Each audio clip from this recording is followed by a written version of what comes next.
الحمد لله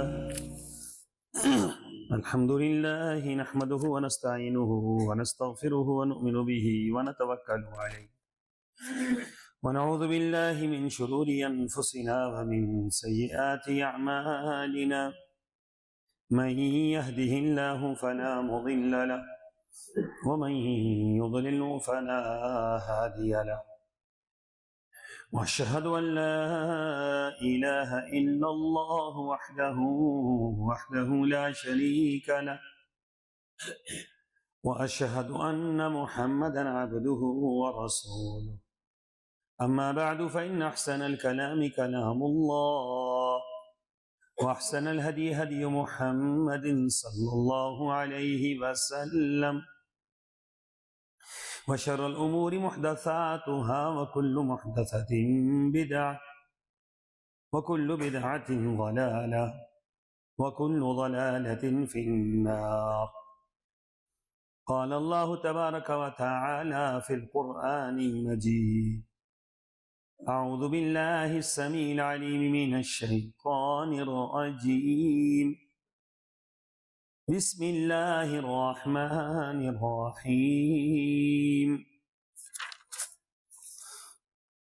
واذكر عبدنا أيوب إذ نادى ربه أني مسني الشيطان بنصب وعذاب اركض برجلك هذا مغتسل بارد وشراب ووهبنا له أهله ومثلهم معهم رحمة منا وذكرى لأولي الألباب وخذ بيدك ضغثا فاضرب به ولا تحنث إنا وجدناه صابرا نعم العبد إنه أواب. اللهم صل على محمد وعلى آل محمد كما صليت على إبراهيم وعلى آل إبراهيم إنك حميد مجيد. اللهم بارك على محمد وعلى آل محمد كما باركت على إبراهيم وعلى آل إبراهيم إنك حميد مجيد. سبحانك لا علم لنا إلا ما علمتنا إنك أنت العليم الحكيم.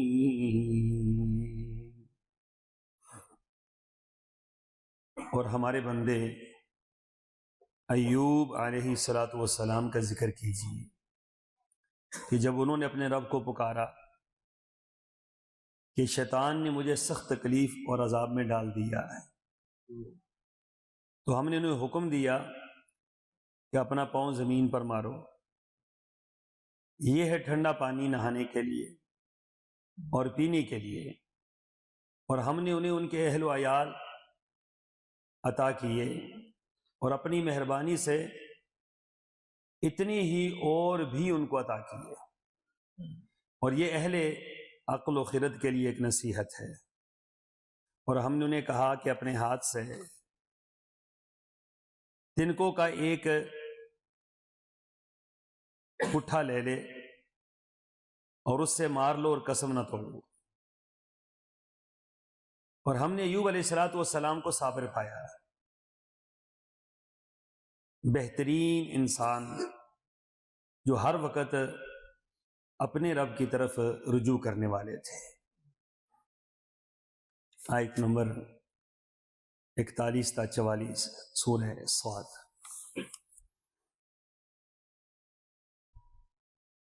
سامعین گرامی، مایوسی گناہ ہے، مایوسی کفر ہے، مایوسی سے اللہ کی ناراضگیاں آتی ہیں، مایوسی سے شیطان خوش ہوتا ہے، اور مایوسی سے انسان کا اللہ کے ساتھ تعلق ختم ہو جاتا ہے. توکل، استقامت، اللہ کی یاد، اللہ پر امید، اللہ کے متعلق حسن ظن، یہ انسان کو بڑی سے بڑی پریشانی سے باہر نکال دیتا ہے۔ اب دنیا میں ذرا نظر دوڑائیں تو آپ کو اہل پاکستان کے مقابلے میں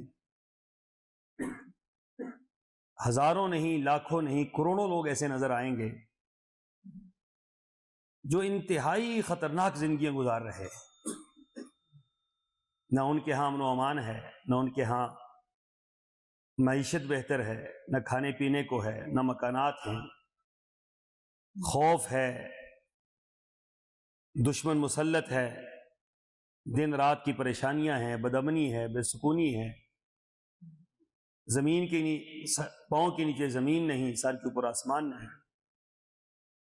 اس کیفیت میں یہ لوگ وقت گزار رہے ہیں، لیکن ہم جب ان کو دیکھتے ہیں تو وہ اللہ سے مایوس نہیں ہیں۔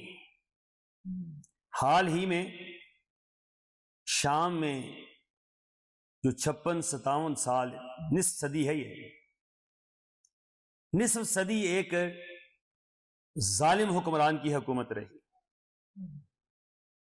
50 سال سے بعض لوگ قید کے اندر موجود تھے، جن کی 4 نسلیں قید ہی کے اندر موجود تھیں، جیلوں کے اندر پیدا ہوئے، جیلوں کے اندر ہی رہے، جیلوں کے اندر ہی مر گئے۔ اب جب وہ باہر ان میں سے کچھ نکلے، 1 لاکھ افراد صرف ایک جیل میں سے نکلے تھے،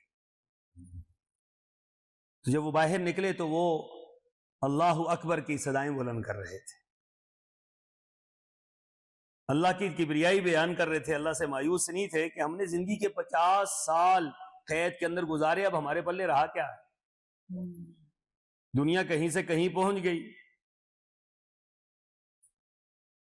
گجرات میں لوگوں نے کہاں سے کتنی بڑی بڑی جو ہے وہ بلڈنگیں بنا لی ہیں، میرپور کے مسلمانوں نے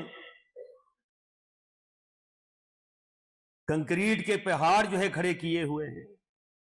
تو ہم لوگ پوری زندگی ہم نے 60 سال اسی قید میں گزار دی، اس لیے ہم پیدا ہوئے تھے۔ لیکن سبحان اللہ، ان کی زبان پر یہی جملہ تھا، اللہ تیری رضا پہ ہم راضی ہیں، تیرے فیصلوں پہ ہم راضی ہیں۔ اسی طرح برما کے مسلمانوں کو آپ دیکھیں کہ برما کے مسلمانوں کا کیا معاملہ ہے۔ اسی رسول اللہ صلی اللہ علیہ وسلم نے فرمایا تھا نا کہ اللہ تعالیٰ نے شام والوں کے اندر ایمان کو جو ہے وہ راسخ کر دیا ہے۔ صحابہ کرام سے پوچھا اور صحابہ کرام کو آپ نے بتلایا کہ اگر دنیا میں کہیں تمہیں ہجرت کرنی پڑے تو شام کی طرف جانا۔ کیوں؟ شام والوں کا ایمان کیا ہے؟ ان کا ایمان سب سے زیادہ مضبوط ہے۔ اور پھر یہ بھی فرمایا کہ اے اللہ ان کے اندر برکت پیدا فرماتے ہیں۔ یمن اور شام کے متعلق آپ نے دعائیں فرمائی کہ اللہ ان کے لیے برکت پیدا فرماتے ہیں۔ اب وہ مسلمان نظر آتا ہے کہ ان کا تو سب کچھ تباہ ہو گیا، نسلیں ختم ہو گئی، لیکن جب وہ نکلے ان سے باہر ظلم اور ستم سے، تو انہوں نے پھر بھی اپنی رب کی رضا پر راضی رہے اور اللہ تعالیٰ کا شکر ادا کیا ہے۔ برما کے مسلمانوں کو آپ دیکھیں کہ ان کے پاس تو ہے ہی کچھ نہیں۔ جو لوگ برما میں گئے ہیں، یا آج بھی آپ اس کی تحقیق کر لیں کہ برما کے مسلمان کتنے بڑے مکان میں رہتے ہیں۔ جو جانوروں کے لیے ڈڑبا بنایا جاتا ہے، اتنا ڈڑبا الاؤ ہے ان کو زندگی گزارنے کے لیے۔ جانور کے لیے اور انسان کے لیے ایک ہی طرح کا مکان بناتے ہیں۔ آپ اس کی چھت کو اونچا نہیں کر سکتے کہ وہ حکومت کی طرف سے آرڈر نہیں ہے۔ آپ اس کی دیواروں کو بڑا نہیں کر سکتے کہ وہ حکومت کی طرف سے آرڈر نہیں ہے۔ ذرا ان مسلمانوں کا آپ حال دیکھیں کہ جو کشتی کے اندر سوار تھے، جن کو کوئی ملک قبول کرنے کو تیار نہیں تھا، کشتی کے اندر وہ اپنے رب کو پکار رہے تھے اور وہاں بھی وہ دعائیں مانگ رہے تھے اور اللہ کی رضا پر راضی تھے۔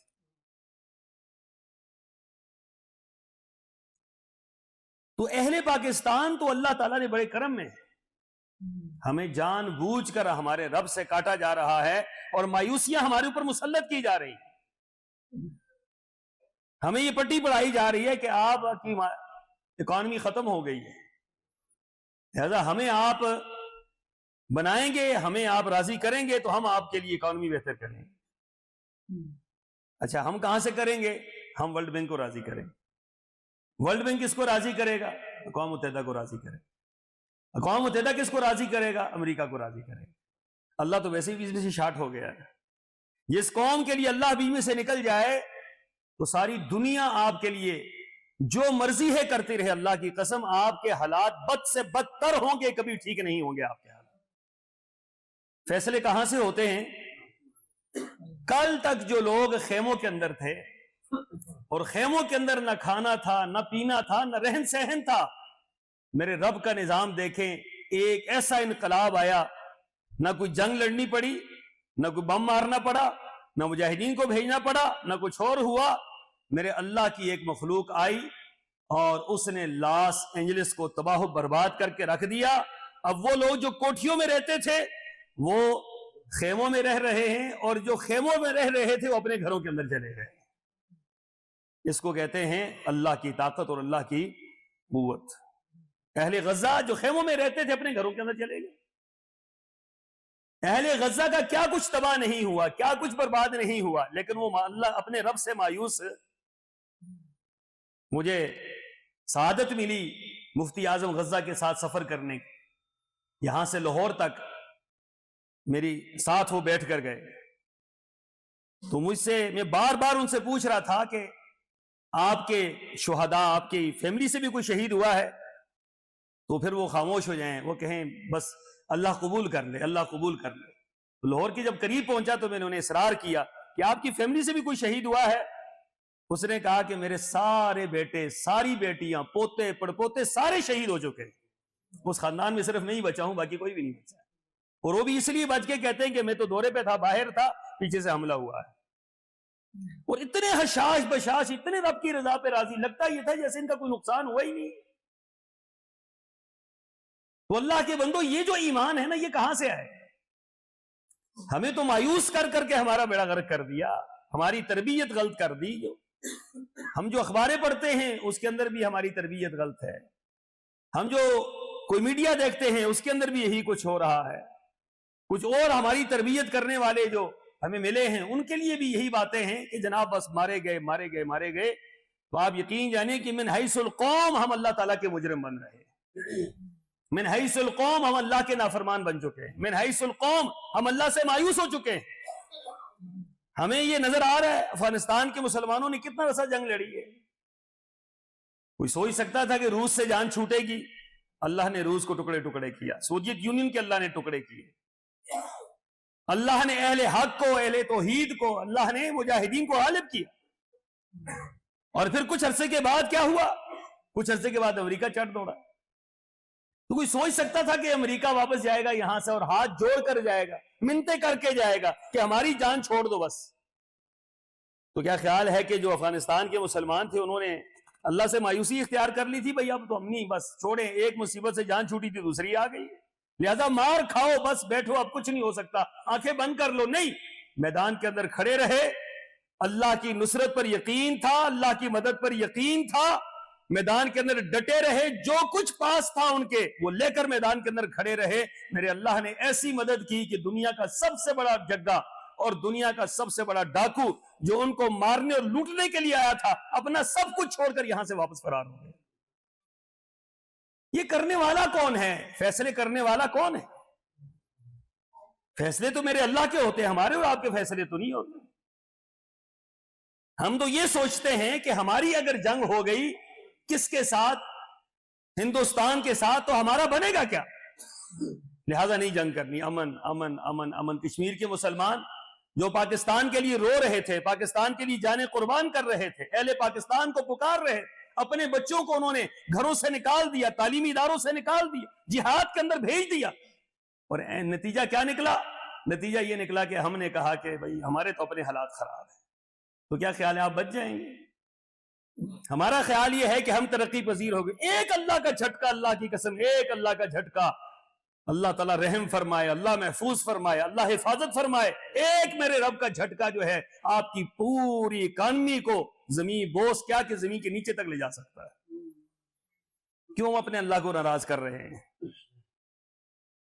یہ ایک گھر ہے تو گھر والے بھی شکوہ کنا ہیں، ایک قوم ہے تو وہ شکوہ کنا ہے، افراد ہیں تو وہ شکوہ کنا ہے، مایوسی ہے، مایوسی کے بادل ہیں، مایوسی کی باتیں، کچھ بھی نہیں ہے، حالات خراب ہیں، حالات خراب ہیں، حالات خراب ہیں۔ واللہ جتنے ہمارے حالات ٹھیک ہیں، جتنا ہم لوگ بہتر ہیں، اتنا دنیا کے خطے کے اوپر کوئی بھی لوگ بہتر نہیں ہیں۔ رسول اللہ صلی اللہ علیہ وسلم نے یہ جو فرمایا، آپ نے فرمایا دنیا کا خوش نصیب ترین انسان جو صبح اٹھے اور امن و امان کے ساتھ صبح کرے۔ ایک دن کا کھانا جس کے پاس ہو، ایک دن کا کھانا، 2 دن 4 دن ہفتہ مہینہ سال نہیں، ایک دن کا کھانا جس کے گھر میں موجود ہے۔ اور فرمایا کہ یہ ایسا خوش نصیب ہے جو امن و امان سے صبح کرتا ہے اور ایک دن کا اس کے پاس کھانا موجود ہے۔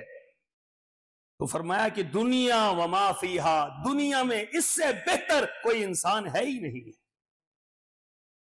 تو ہم ذرا غور و فکر کریں اور مایوسی سے ہم باہر نکلیں۔ انبیاء کی سیرت ہمیں کیا بتلاتی؟ آزمائشیں آئیں گی، یاد رکھو آزمائشیں آئیں گی، آزمائشوں پر استقامت سے کھڑے رہو گے، اللہ کی مدد آئے گی۔ ان الذین قالوا ربنا اللہ، جو لوگ یہ بات کہتے ہیں ہمارا اللہ ہے، ہمارا رب ہے اللہ، اچھا آپ کا رب ہے اللہ، آپ مانتے ہیں اللہ کو؟ تو فرمایا کہ پھر کیا ہوگا؟ پھر آزمائشیں آئیں گی، پھر پریشانیاں آئیں گی، مصیبتیں آئیں گی، یہ تو اللہ کا وعدہ ہے۔ قرآن پاک میں اللہ نے کیا فرمایا؟ فرمایا کہ ام حسبتم ان تدخلوا الجنہ، تم گمان کرتے ہو تم جنت میں ویسے ہی چلے جاؤ گی، اللہ کی جنت تمہیں ویسے مل جائے گی۔ وَلَمَّا يَأْتِكُمْ مَثَلُ الَّذِينَ خَلَوْا مِن قَبْلِكُمْ، اس سے پہلے کے لوگ، اس سے پہلے کے حالات تمہارے سامنے نہیں آئے۔ مَسَّتْهُمُ الْبَأْسَاءُ وَالضَّرَّاءُ وَزُلْزِلُوا حَتَّى يَقُولَ الرَّسُولُ وَالَّذِينَ آمَنُوا مَعَهُ مَتَىٰ نَصْرُ اللَّهِ أَلَا إِنَّ نَصْرَ اللَّهِ قَرِيبٌ۔ جھنجھوڑے گئے، مشکل ترین حالات سے گزرے، پریشانیوں سے گزرے، مصائب سے گزرے، آلام سے گزرے، یہاں تک کہ رسول بھی پکار اٹھا، اہل ایمان بھی پکار اٹھے، اللہ کب مدد آئے گی؟ اللہ نے فرمایا لا ان نصر اللہ قریب، آ جائے گی اللہ کی مدد۔ یہ اللہ کے فیصلے ہوتے ہیں، اللہ کا حکم ہوتا ہے، تم اللہ کی رضا پر راضی رہو، میدانوں کے اندر ڈٹے رہو۔ ان الذین قالوا ربنا اللہ، جو یہ بات کہتے ہیں اللہ ہمارا رب ہے، ثم استقاموا، پھر اس پر ڈٹ جاتے ہیں۔ اب استقامت سے پتہ چلتا ہے آپ کا رب کے ساتھ کیا تعلق ہے، آپ کے الفاظ سے پتہ چلتا ہے، آپ کے عقیدے سے آپ کا منہج پتہ چلتا ہے، آپ کے الفاظ سے پتہ چلے گا آپ کا رب کے ساتھ کیا تعلق ہے۔ ثم استقاموا تتنزل علیہم الملائکہ، جب آپ استقامت اختیار کریں گے تو پھر کیا ہوگا؟ تتنزل علیہم الملائکہ، پھر اللہ کے فرشتے آپ کی نصرت کے لیے آئیں گے۔ اللہ تخافوا ولا تحزنوا، گھبرانے کی ضرورت نہیں، پریشان ہونے کی ضرورت نہیں، جو حالات چلے گئے وہ چلے گئے، کوئی پریشانی والی بات نہیں، جو حالات آئیں گے وہ آپ کے حق میں آئیں گے، کوئی خوف کی بات نہیں ہے۔ کیا ہے؟ اللہ تخافوا ولا تحزنوا۔ ہاں اگر دنیا کے اندر تمہیں وہ دن دیکھنے نصیب نہ ہوئے تو کیا ہوگا؟ وابشروا بالجنۃ التي كنتم توعدون، اگر تم اللہ کی راہ میں شہید ہو گئے یا تم ایمان کے ساتھ دنیا سے چلے گئے تو ادھر سے تمہاری آنکھیں بند ہوں گی، اللہ کی جنت کے دروازے کھل جائیں گے۔ یا ایتھا النفس المطمئنہ ارجعی الی ربک راضیۃ مرضیہ فادخلی فی عبادی وادخلی جنتی، میرے بندے میری جنت تیرا انتظار کر رہی ہے۔ ادھر سے سانسیں بند ہوئی، ادھر سے جنت کے دروازے کھل گئے، ادھر سے آنکھیں بند ہوئی، ادھر سے فرشتے کفن لے کر آ گئے جنت کا، ادھر سے آنکھیں بند ہوئی، ادھر سے اللہ کی رحمتیں امڑنا شروع ہو گئی۔ کس کے لیے؟ یا ایتھا النفس المطمئنہ، اے مطمئن جو اللہ کے رضا پر راضی تھا، جو اللہ پر ایمان پر راضی تھا، رضیت باللہ ربا وبالاسلام دینا وبمحمد نبی صلی اللہ علیہ وسلم، جو اس عقیدے کا مالک تھا، فرمایا کیا ہوگا؟ وابشروا بالجنۃ التي كنتم توعدون، یہ جنت ہے، اس کے یہ دروازے ہیں، یہ اتنی بڑی اللہ کی نعمتیں ہیں، جاؤ اسی کا وعدہ کیا گیا تھا، اس کے اندر داخل ہو جاؤ۔ نحن اولیاؤکم فی الحیات الدنیا وفی الآخرہ، فرمایا ہم تمہارے دوست ہیں۔ یہ کون کہہ رہا ہے؟ یہ کون کہہ رہا ہے؟ ہمیں کس کی دوستی چاہیے؟ ہمیں یہودیوں کی دوستی، عیسائیوں کی دوستی، ورلڈ بینک، فلاں اقوام متحدہ، فلاں روتے ہیں، جا کر پیٹتے ہیں ان کے سامنے، ہمارے حالات خراب ہو گئے، ہم مر گئے، ہمیں کھانا کھلاؤ۔ مشکل ایک مسلمان ہو اور جا کر یہود و نصارہ کے سامنے ہاتھ جوڑ کر کھڑا ہو، جناب ہم آپ کو سود بھی دیں گے، بار بار دیں گے، بار بار دیں گے، جتنا کہیں گے اتنا دیں گے، اب ہماری مدد کر لے، حالات بڑے خراب ہیں۔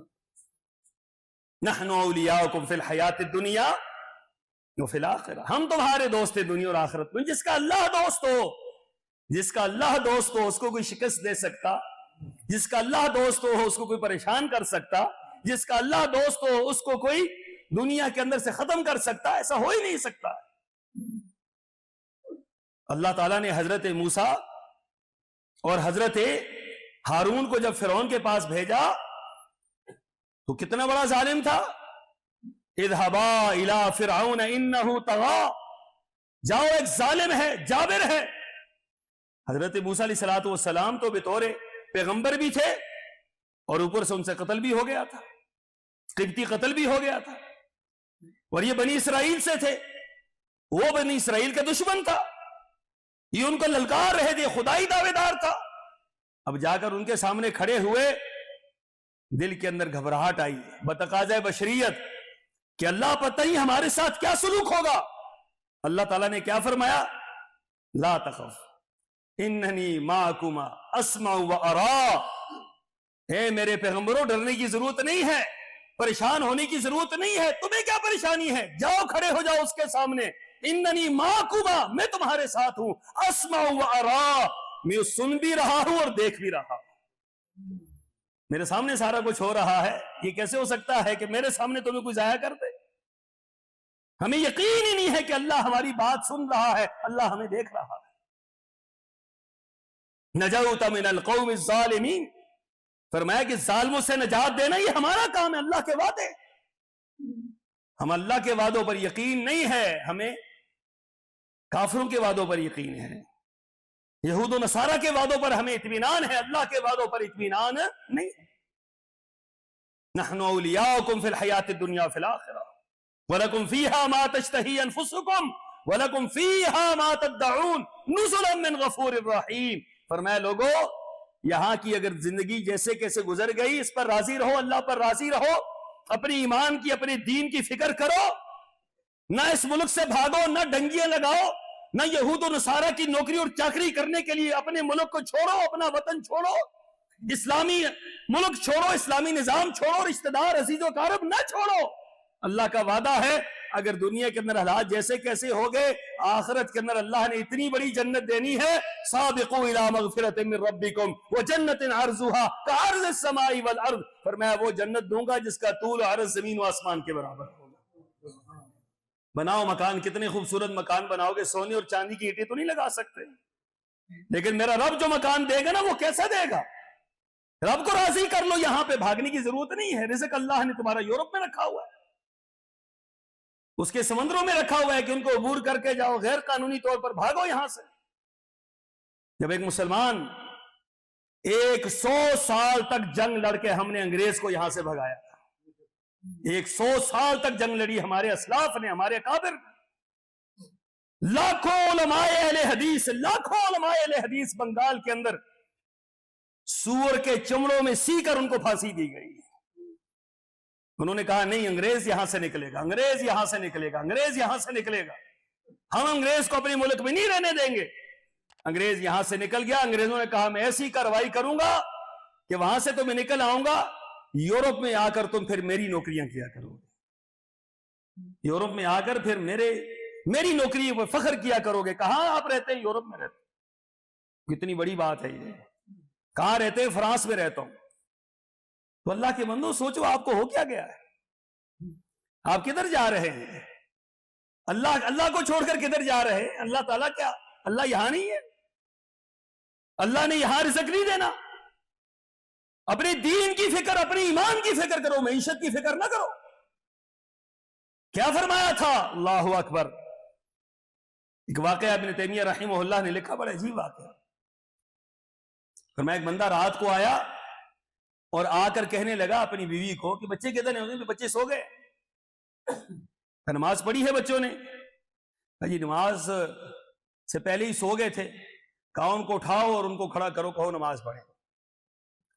بیوی نے جواب ہی دیا حضور گھر کے اندر کچھ بھی نہیں ہے کھانے کو، بچوں کو بھوکا سلایا ہے، بچے اٹھیں گے تو کھانا مانگیں گے، تو لہذا سو گئے ہیں تو بس سونے دیجئے، ہماری جان چھوٹی ہوئی ہے کہ کھانا ہمارے پاس ہے ہی نہیں۔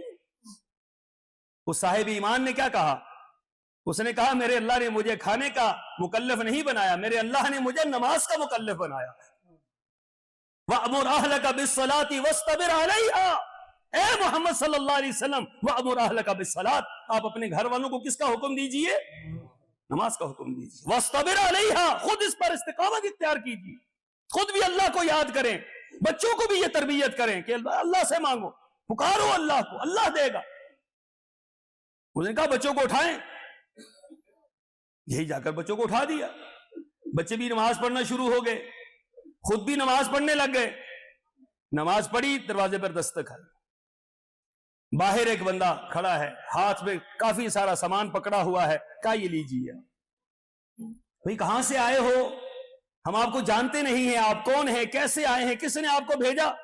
کہا میرے کسی بندے کے ساتھ معاملہ تھا، اس کو میں نے بلایا تھا کھانے پر، وہ آیا، میری اس سے لڑائی ہوگی، معاملات طے نہیں ہوئے، تو کھانا بغیر چلا گیا، تو میں نے کہا کسی کو جا کر یہ کھانا دے دوں گا، تو میں یہاں سے گزر رہا تھا، میرے پاؤں کسی نے پکڑ لیے، میرے پاؤں رک گئے، یہاں پر اللہ نے پہنچانا تھا، وہاں پاؤں میرے رک گئے، یہاں پر محسوس ہی ہو میرے پاؤں کسی نے پکڑ لیے۔ میں نے کہا چلو اس گھر والوں کو دے تو، یہاں سے آگے کیا جانا۔ دروازہ کھٹکھٹایا، یہ وہی گھر ہے۔ اللہ تعالیٰ نے کیا فرمایا تھا؟ وَأْمُرْ أَهْلَكَ بِالصَّلَاةِ وَاسْتَبِرْ عَلَيْهَا، نماز پڑھیے، نماز کا حکم دیجئے۔ لَا نَسْأَلُكَ رِزْقًا نَحْنُ نَرْزُقُكَ وَالْعَاقِبَةُ لِلتَّقْوَىٰ، فرمایا کہ محمد صلی اللہ علیہ وسلم ہم آپ سے رزق کے متعلق سوال نہیں کریں گے۔ لا نسألوک رزقا، ہم آپ سے یہ سوال نہیں کریں گے آپ ان کو کھلایا کیا ہے، پلایا کیا ہے، سوال یہ ہوگا ان کی تربیت کیا کی ہے، سوال یہ ہوگا ان کا عقیدہ صحیح بنایا یا نہیں بنایا، سوال یہ ہوگا ان کو اللہ سے جوڑا ہے یا نہیں جوڑا، سوال یہ ہوگا نماز کا، روزے کا، قرآن کا، حدیث کا پابند کیا ہے یا نہیں کیا۔ نحن نرزقک، فرمایا رزق دینے والے کون ہیں؟ رزق تو ہم دینے والے ہیں۔ جب ہمارا عقیدہ یہ ہوگا کہ رزق اللہ کی طرف سے آئے گا تو اللہ کی قسم ہے اللہ کی طرف سے آئے گا۔ جب ہمارا عقیدہ یہ ہوگا کہ نہیں یہود و نصارہ سے رزق آئے گا تو آپ کا وہیں سے ہی آئے گا، جب اللہ سے تعلق ٹوٹ گیا تو جہاں مرضی ہے جوڑ۔ وَلَا تَكُونُوا كَالَّذِينَ نَسُوا اللَّهَ فَانسَاهُمْ أَنفُسَهُمْ، اللہ کو نہ بلانا، اللہ کو نہ بھلانا، خبردار اللہ کو نہ بھلانا۔ فَانسَاهُمْ أَنفُسَهُمْ، اللہ تمہیں اپنا آپ بھلا دے گا۔ کماؤ گے پھر لگانے کی اللہ تعالیٰ تمہیں توفیق نہیں دے گا، کماؤ گے کوئی بیماری ایسی اللہ لگا دے گا کہ سارا پیسہ بیماری پر لگ جائے گا۔ اللہ کا مقابلہ کر رہے ہیں، اللہ کے ساتھ لڑ رہے ہیں، اللہ کے مد مقابل کھڑے ہیں۔ سامعین محترم، اللہ تعالیٰ نے قرآن میں فرمایا ما کان اللہ لیظہر المؤمنین علی ما انتم حتی یمیز الخبیث من الطیب، فرمایا اہل ایمان کو آزمایا جائے گا، آزمایا جائے گا، آزمایا جائے گا، ضرور آزمایا جائے گا، یہاں تک کہ کھرے کو کھوٹے سے علیحدہ کر دیا جائے، اہل ایمان کو اور منافقوں کو علیحدہ علیحدہ کر دیا جائے، یہاں تک کہ صحیح اور غلط کو علیحدہ علیحدہ کر دیا جائے۔ جو صحیح ہوں گے وہ اللہ کی راہ میں ڈٹے رہیں گے، ان کا عقیدہ اللہ پر اور مضبوط ہوگا، مشکلیں آئیں گی اللہ پر اور عقیدہ مضبوط ہوگا، پریشانی آئیں گی اور عقیدہ اللہ پر مضبوط ہوگا، مشکلات آئیں گی اور اللہ کے قریب ہوں گے، یہاں تک کہ اللہ تعالیٰ ان سے راضی ہو جائے گا۔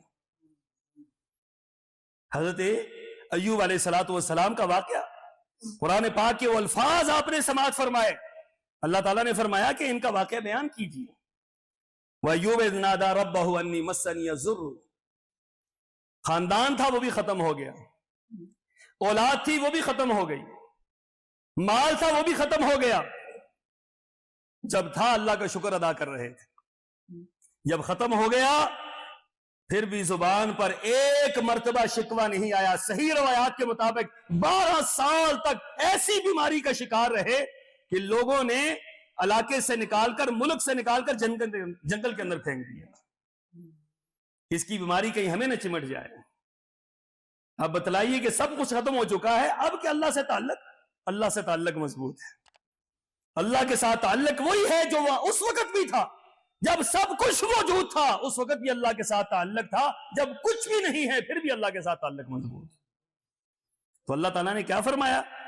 فرمایا کہ فاستجبنا لہ، ہم نے ان کی دعا کو قبول کیا۔ انہوں نے دعا کی کہ اللہ انی مسنی الضر وانت ارحم الراحمین، مالک تکلیف پہنچی ہے اللہ تو رحم کرنے والوں میں سب سے بہترین رحم کرنے والا ہے۔ فاستجبنا لہ، فرمایا ہم نے ان کی دعا کو سن لیا، فکشفنا ما بہ من ضر، فرمایا کہ ان کی اس بیماری کو تکلیف کو ہم نے دور کیا، وآتیناہ اہلہ ومثلہم معہم رحمتا من عندنا، فرمایا کہ جو پہلے ہم نے دیا تھا ہم نے اس سے ڈبل ان کو عطا کر دیا، مال پہلے تھا اس سے ڈبل مال مل گیا، اولاد جتنی تھی اس سے ڈبل اولاد مل گئی، عزت پہلے تھی اس سے ڈبل مل گئی، ہر چیز پہلے سے دگنا مل گئی، اور دینے والا کون تھا؟ جو لینے والا تھا وہی دینے والا تھا، جو دینے والا ہے وہی لینے والا ہے۔ اعتماد، یقین، توکل، عزم، ارادہ، یہ سب کچھ اللہ کے لیے ہونا چاہیے۔ قل ان صلاتی ونسکی ومحیای ومماتی للہ رب العالمین، زندگی کا ہر لمحہ اللہ تیرے لیے ہے، زندگی کا ہر معاملہ اللہ تیرے لیے ہے۔ آپ تو باتوں سے نہیں پہچانے جائیں گے، عقیدے اور منہج سے پہچانے جائیں گے، عمل اور کردار سے پہچانے جائیں گے کہ آپ کا عمل اور کردار اللہ کے بارے میں کیا کہتا ہے۔ آپ اللہ سے بھاگ رہے ہیں یا اللہ کے قریب ہو رہے ہیں؟ فَفِرُّوا إِلَى اللَّهِ، ساری کائنات کو چھوڑو، اللہ کی طرف بھاگو، اللہ کا دروازہ کھلا ہے، ہر دروازہ بند ہو سکتا ہے، میرے مالک کا دروازہ بند نہیں ہوتا ہے، ہر ایک تنگ ہو سکتا ہے، میرا مالک تنگ نہیں ہوتا ہے، ہر ایک پیچھے ہٹ سکتا ہے، میرا مالک پیچھے ہٹ نہیں سکتا ہے۔ اللہ مجھے اور آپ کو عمل کی توفیق عطا فرمائے۔ وآخر دعوانا ان الحمد للہ رب العالمین۔